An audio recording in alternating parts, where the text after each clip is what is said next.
Why is Russia suddenly accusing Ukraine of launching a massive drone attack on Putin's personal residence? And how is this threatening to derail peace talks? On December 29, 2025, Russian Foreign Minister Sergei Lavrov made a stunning announcement to TASS state media. Russia claims Ukraine launched 91 long-range drones overnight targeting President Putin's official residence in the Novgorod region, roughly halfway between Moscow and St. Petersburg. Lavrov said all drones were shot down by Russian air defenses, with no casualties or damage. But he warned such reckless actions will not go unanswered. The targets of retaliatory strikes and the timing have been determined. Ukrainian President Vladimir Zelenskyy immediately fired back, calling the claim a complete fabrication and typical Russian lies. The accusation comes just hours after Zelenskyy's marathon meeting with Trump at Mar-a-Lago, where they discussed a revised peace plan. The timing is politically explosive. This alleged drone strike happened right after Trump and Zelenskyy's 3-hour meeting, where they reportedly reached 90% agreement on a 15-year US security guarantee for Ukraine.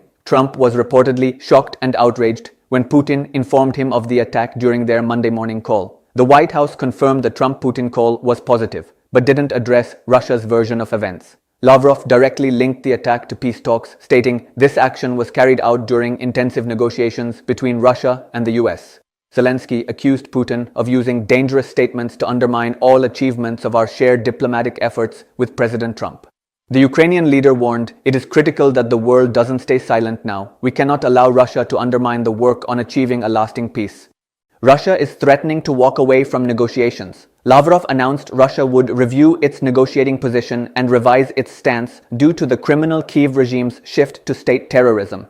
However, he added, Russia does not intend to withdraw from talks with the US, leaving a contradictory message. Yuri Ushakov, Putin's foreign policy aide, said Trump was shocked and told Putin the attack would affect the US approach to working with Zelenskyy. This creates a massive dilemma for Trump. Does he side with Putin's narrative or back Zelenskyy's denial? The claim follows a pattern of Russian escalation tactics. Experts note Russia has previously used alleged attacks on high-value targets to justify escalating strikes on Ukrainian cities.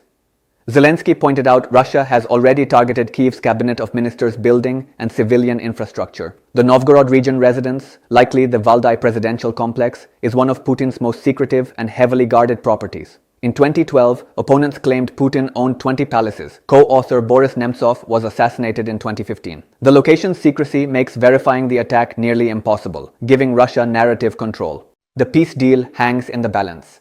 The alleged attack threatens to derail Trump's peace efforts just as progress seemed within reach.